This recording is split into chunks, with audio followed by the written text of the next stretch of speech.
အားလုံးမင်္ဂလာပါကျွန်တော်အားလုံးကိုဗီဒီယိုမစခင်မှာတခုမေးစရာရှိပါတယ်အဲ့ဒါဘာလဲဆိုရင်တော့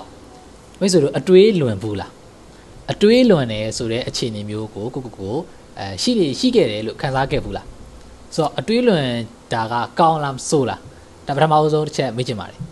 ဒါကို comment မှာမေးဒီဗီဒီယိုဖတ်ကြည့်ခင်ချက်ချင်းရေးခဲ့လို့ရတယ်ပေါ့နော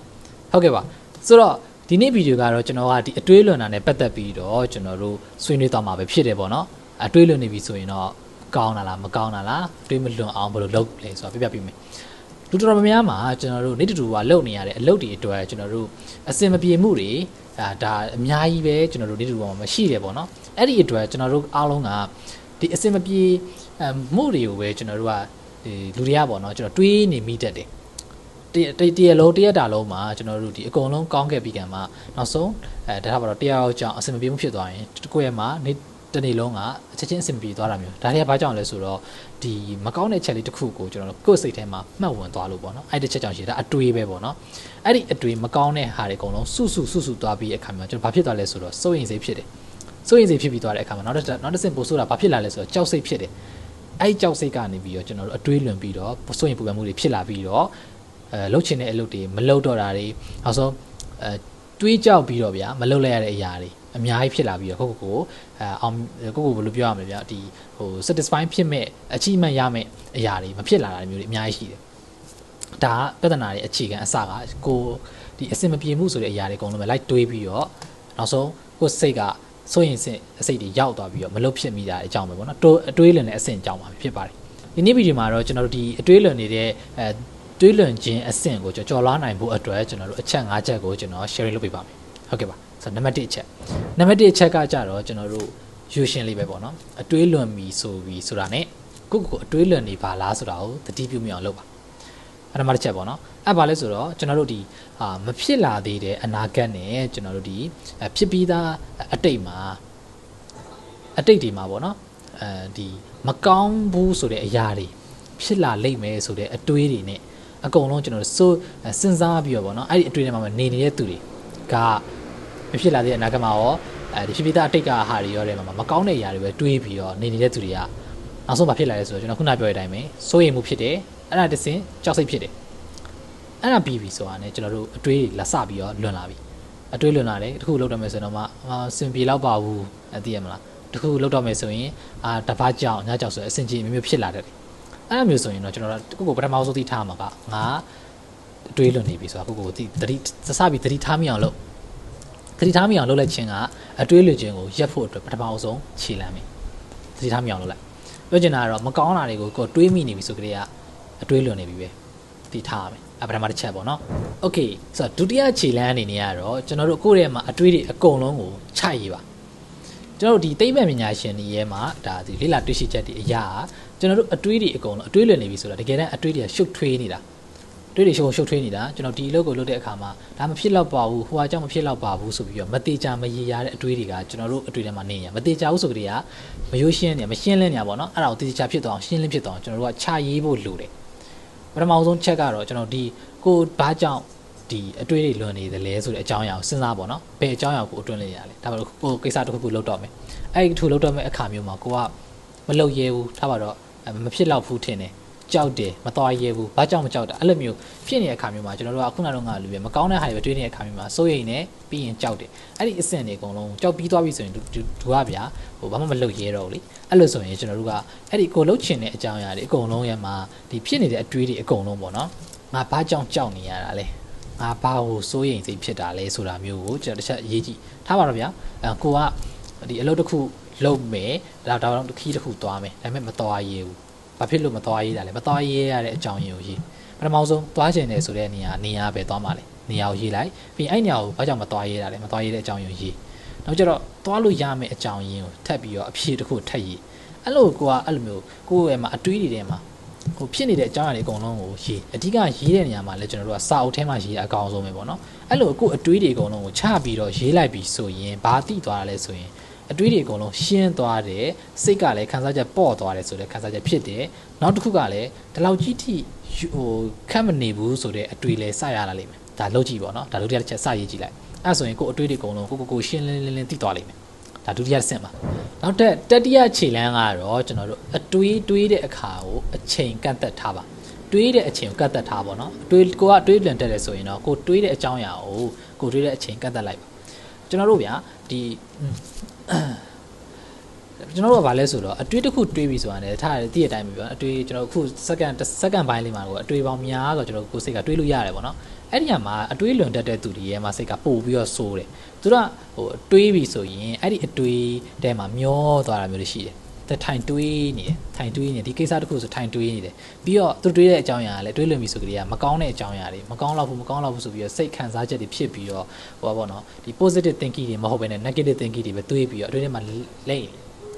အဲ့ဒါနဲ့ပဲမပြီးမပြတ်နိုင်ပဲနဲ့ကျွန်တော်ဒီအတွေးရင်းနဲ့လည်းချိန်ကုန်သွားတဲ့အချိန်တွေရှိတယ်နောက်တစ်ခုကကျွန်တော်ဒီအတွေးရဲ့မှာသားကောင်ဖြစ်သွားတတ်တယ်အတွေးထဲမှာတန်တရားလေအတွေးတန်တရားလေဆိုတော့အဲ့ဒါမျိုးပြောတာပေါ့နော်အဲ့လိုမျိုးအခြေအနေမျိုးမှာဆိုရင်ကျွန်တော်တို့ကကို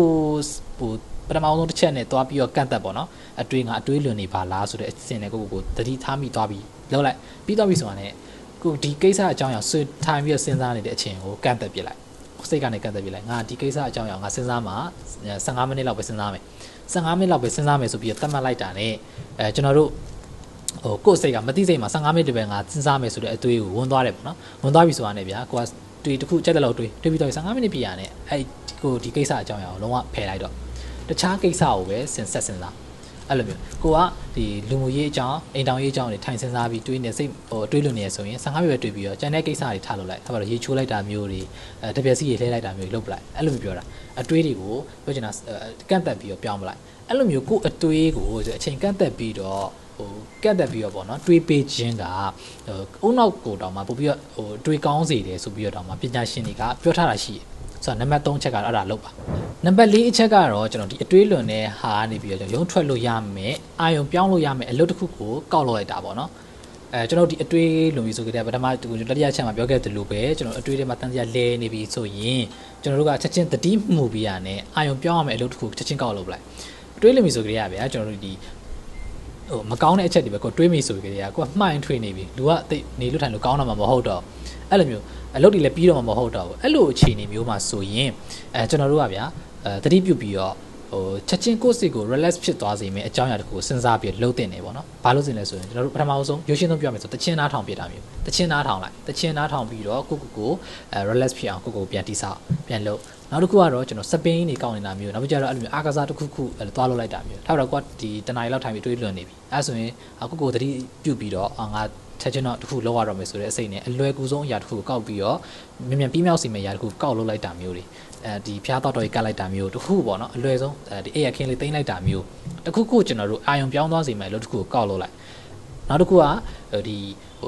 ီအာယုံတစ်ခုပေါ့နော်ကျန်ကိုဒီကဲလုံးဝလုတ်ပျော်စီတယ်ဒါပေမဲ့ပန်းဆိုင်ရတာဝါသနာပိုင်းဆိုလဲတစ်ပင်သွားဆိုင်ပြီးပန်းလေးသွားကြည့်လိုက်တာမျိုးလှုပ်လိုက်ပေါ့နော်အဲ့လိုပြောတာအဲ့လိုမျိုးလုံးမှာပဲကျွန်တော်တို့အာယုံကပြောင်းလဲသွားမှာပဲဖြစ်တယ်ပေါ့နော်နောက်ဆုံးနံပါတ်5ကတော့ပြစ္ဆုတ်ပံမှာပဲနေပါဒီနံပါတ်5အချက်ကတော့အရေးကြီးဆုံးချက်ပဲဖြစ်ပါတယ်ကျွန်တော်တို့ကမဖြစ်လာသေးတဲ့ကျွန်တော်အနာဂတ်နဲ့ဖြစ်ပြီးခဲ့တဲ့အတိတ်ကအရာတွေအတွက်ကျွန်တော်တို့ကဘာမှကျွန်တော်တို့ဒီပြုပြင်လို့မရအောင်ဘာမှ control လုပ်လို့မရပါဘူးကျွန်တော်တို့ကဖြစ်ပြီးခဲ့တဲ့အတိတ်မှာဖြစ်ခဲ့တဲ့များဟာရောနောက်ကြောင်းပြန်ပြီးတော့သွားပြင်လို့မရအောင်ထားပါတော့အတိတ်တစ်ခုမှာကိုအမှားတစ်ခုလုပ်ခဲ့တယ်အဲ့အတွက်ကရုံးများတွေဖြစ်ပြီးတော့အတွေ့အကြုံလွန်ပြီးတော့နောက်တာရနေရမျိုးဆိုရင်လေကျွန်တော်ဘာမှသွားပြီးတော့ control လုပ်ပြီးပြင်လို့ရသလားဆိုရင်လုံးဝမရတော့ဘူးအဲ့ဒါကိုကလက်ခံရမယ်မဖြစ်သေးတဲ့အနာဂတ်တက်ကြအောင်ကျွန်တော်စိုးရင်ပူပန်နေတဲ့အရာတွေရှိတယ်ထားပါတော့ကိုကထားပါဆိုင်တစ်ခုဖွင့်ကျင်တယ်ဗျာဆိုင်ဖွင့်ကျင်တာဟိုမှာဒီနာဂတ်မှာငါမရောင်းတော့ပါဘူးသိရမှာတခုအဲ့လိုမျိုးအလုပ်တစ်ခုလုပ်ချင်တဲ့အခါမျိုးဆိုငါအစင်မပြေနိုင်တော့ပါဘူးဆိုပြီးတော့မဖြစ်သေးတဲ့အရာအတွက်တွေးပူတာမျိုးတွေဒါတွေကကျွန်တော်တို့လုံးဝ control လုပ်လို့မရဘူးဘယ်သူမှလည်းမသိနိုင်ဘူးအဲ့ဒီအတွက်ကျွန်တော်ဘာမှလုပ်လို့မရဘူးအဲ့ဆိုကိုယ်တိုင် control လုပ်လို့ရတဲ့အရာတွေပဲကျွန်တော် focus လုပ်တဲ့တယ်ကိုယ်တိုင် control လုပ်လို့ရတဲ့အရာတွေဘာလဲဆိုရင်တော့အခုလက်ရှိပြစ္ဆုတ်ပံမှာလုပ်နေတဲ့အရာတွေပဲလက်ရှိပြစ္ဆုတ်ပံမှာလုပ်နေတဲ့အရာတွေကဘာလဲဆိုရင်တော့ကျွန်တော်တို့ကိုလှုပ်ရှားရှိတဲ့တင်းတူကတနေကုန်လုံးမှာလုပ်ရမယ့်လုပ်တယ်ဘာလဲစဉ်းစားကြည့်လိုက်တဲ့အခါမျိုးဒါတွေပဲအရင်ပြီးအောင်လုပ်ပြလိုက်တာမျိုးတွေဒါတွေကပြစ္ဆုတ်ပံမှာနေတာအဲ့ဒါကသာလျင်အကုန်လုံးဒီ overthinking ဖြစ်နေတာတွေအကုန်လုံးရဲ့မှာအဖြေပဲဖြစ်တယ်ပေါ့နော်ပြောချင်တာကတော့ကိုလှုပ်ရှားရှိတာကိုဆက်လို့ဒီဖြစ်ခဲ့သမျှအရာတွေရောဖြစ်မလာသေးတဲ့အရာတွေတော့တွေးမကြောင်နဲ့တွေးကြောင်နေပြီဆိုရင်အဲ့ဒါကဘာမှကောင်းကျိုးဖြစ်လာမှာမဟုတ်အဲ့ဒါအရေးကြီးရပေါ့နော်โอเคအဲ့ဒီညမှာကျွန်တော် technique လေးရှိတယ် အဲ့ဒါဘာလဲဆိုတော့လက်ရှိပစ္စုပန်မှာနေဖို့အတွက်ဟိုလက်ရှိပေါ့နော်ဟိုဒီအလေးကျင့်လေးတစ်ခုရဖို့အတွက်ကျွန်တော်တို့ကဒီဟိုနီးလန်းလေးရှိတယ် trick လေးရှိတယ်အဲ့ဒါလေးကျွန်တော်တစ်ချက်ပြပြပေးမယ်အဲ့ဒါဘာလဲဆိုရင်တော့5 4 3 2 1ပေါ့နော်တနည်းမြန်မာလိုပြောမယ်ဆိုရင်တော့9 4 3 2 1ဆိုတဲ့ technique တစ်ခုရှိတယ်အဲ့ဒါဘာလဲဆိုရင်တော့ကျွန်တော်တို့ဒီလက်ရှိပစ္စုပန်မှာနေတဲ့အနေအထားမှာကိုထိုင်နေတဲ့နေရာနေပြီးတော့ပတ်ဝန်းကျင်ကြည့်ကြည့်ပြီးတော့ကိုမျက်စိမြင်တဲ့အရာ၅ခုရဲ့မှာအမည်တွေကိုပါဇက်ကနေអော်ပြောရမယ်၅ခုပေါ့နော်5ပေါ့နော်၅ခုပြောကြလိုက်မျက်စိမှာမြင်နေတဲ့အရာတွေထောက်တော့ဖုန်းဒီကင်မရာ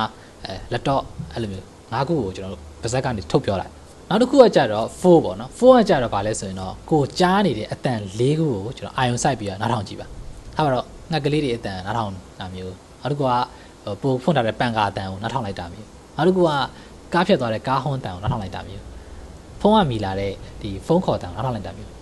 အတန်၄ခုကိုအာယုံစိုက်ပြီးနားထောင်ကြည့်ပါ5 4ပေါ့နော်3ကကြတော့3ပေါ့နော်3ကကြတော့ဗာလဲဆိုတော့ကိုထိတွေ့ခံစားနေတဲ့အရာ3ခုကိုခံစားကြည့်ပါထားပါတော့အင်ဂျီဝတ်ထားတယ်ဆိုတော့အင်ဂျီနဲ့ကိုယ်နဲ့ထိတွေ့နေတဲ့ခံစားချက်ကိုခံစားကြည့်နောက်ကျတော့ကိုကျွန်တော်ဆိုစပွဲပေါ်မှာလက်တင်ထားတယ်စပွဲပေါ်မှာလက်တင်ထားတယ်ဆိုတဲ့ခံစားချက်ကိုခံစားကြည့်နောက်တစ်ခုကကိုဖုန်းကိုကင်ထားတယ်ဖုန်းကင်ထားတဲ့အခါမှာခံစားတဲ့အခါမှာဖုန်းကပူနေတဲ့ဆိုတဲ့ခံစားချက်ကိုခံစားကြည့်3ခုပဲခံစားကြည့်3ပေါ့နော်ဆိုတော့ပြောချင်တာအထိတွေ့ပါအကုန်လုံးခံစားကြည့်ပါโอเคပါဆိုတော့5 4 3ပြီးတော့2ပေါ့နော်2ကကြပါလဲဆိုတော့ကိုနှာခေါင်းမှာရနေတဲ့အနက်နှစ်ခုကိုခံစားကြည့်ပါအဲ့လိုမျိုးဘယ်နဲ့ရတယ်မိခိုးနဲ့ရလိုက်တာမျိုးနောက်တစ်ခုကကြတော့အဲ့လိုမျိုးအညော်နဲ့ရသွားတာမျိုးတစ်ခုခုအနက်ပေါ့နော်မှုရတဲ့ရနက်တစ်ခုခုအဲ့လိုမျိုးအနက်နှစ်ခုကိုခံစားကြည့်ပါโอเคနောက်ဆုံးတစ်ခုကကြပါလဲဆိုတော့ကိုပါဇက်ထဲမှာ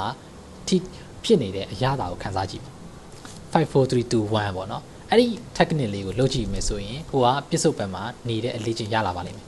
အဲ့ဒါဘာလဲဆိုရင်တော့ကိုအတွေးလွန်တဲ့အတွေးတွေအကုန်လုံးကိုကျွန်တော်လက်ရှိပြစ္ဆုတ်ပံကိုပြန်ရောက်လာဖို့အတွက်စုစည်းလိုက်တဲ့ technique ပဲဖြစ်တယ်ပေါ့နော်အဲ့ဒီ technique ကအရန်ကိုအသုံးဝင်ပါတယ်ဆိုတော့ဒီ technique ကိုသုံးကြည့်ကြပါပေါ့နော်ဟုတ်ကဲ့ပါဆိုတော့အတွေးလွန်နေဆိုတာကကျွန်တော်တို့ကောင်းတဲ့အရာလုံးဝမဟုတ်ပါဘူးကိုလုံးဝမဲ့အလုပ်တွေကိုလည်းမပြီးမြောက်စေဘူးကြောက်စိတ်တွေဖြစ်လာတယ်စိုးရိမ်စိတ်တွေဖြစ်လာစေတယ်လောကကြီးမှာကျွန်တော်တို့အကြောက်တရားဖြစ်ပြီဆိုရင်အဲ့လူကအရှုံးပဲပေါ့နော်ရှုံးနေလူပဲအဲကြောင့်မလို့လုံးဝဘယ်ရာမှကြောက်လို့မရဘူးပေါ့နော်မင်းကြောက်ရင်ခံရမှာပဲပေါ့နော်ကြောက်နေလို့မရဘူးကျွန်တော်တို့ဒီအခက်အခဲရှိလာပြီဆိုရင်အခုဆိုရင်လည်းကျွန်တော်တို့ကရဲရင်ရင်စားရမယ်ပေါ့နော်ဘယ်တော့မှထွက်ပြေးရမယ့်အရာတွေမဟုတ်ပါဘူးအဲကြောင့်မလို့အဲ့ဒီရဲ့အဓိကချက်ကအတွေးလွန်ခြင်းပါပဲအတွေးလွန်ခြင်းကကျွန်တော်တို့ဒီလူတိုင်းတာမန်လူတိုင်းဖြစ်တာရှိရဲ့အရာပဲဒါပေမဲ့အဲ့ဒါကိုကျွန်တော်တို့ကအဲ့အတွေးလွန်နေတဲ့မှာမျောနေလို့မရပါဘူးကျွန်တော်တို့အဖြေရှင်းချက်တစ်ခုရှားမှာဖြစ်ပါတယ်ဆိုတော့ဒီနေ့ဗီဒီယိုမှာကျွန်တော်အတွေးလွန်ခြင်းနဲ့ပတ်သက်ပြီးတော့ဖြေရှင်းလို့ရတဲ့အချက်တွေကျွန်တော်ပြပေးခဲ့တယ်အဆင်ပြေဆိုရင်လည်း comment မှာတစ်ခုခုမှန်းခဲ့ပါဦးနောက်ထပ်ဘယ်လိုမျိုးအကြောင်းအရာတွေသိချင်နေဆိုရင်လည်း comment မှာရေးခဲ့လို့ရပါတယ်ဆိုတော့ကျွန်တော်ပြောခဲ့တဲ့အချက်၅ချက်မှာဘယ်အချက်ကိုကြိုက်ဆုံးလဲကြိုက်ဆုံးဖြစ်တဲ့အကြိုက်ဆုံးဖြစ်တဲ့အချက်တစ်ခုကိုလည်းရေးခဲ့လို့ရပါတယ်နောက်ထပ်ဗီဒီယိုမှာထပ်တွေ့ပါမယ်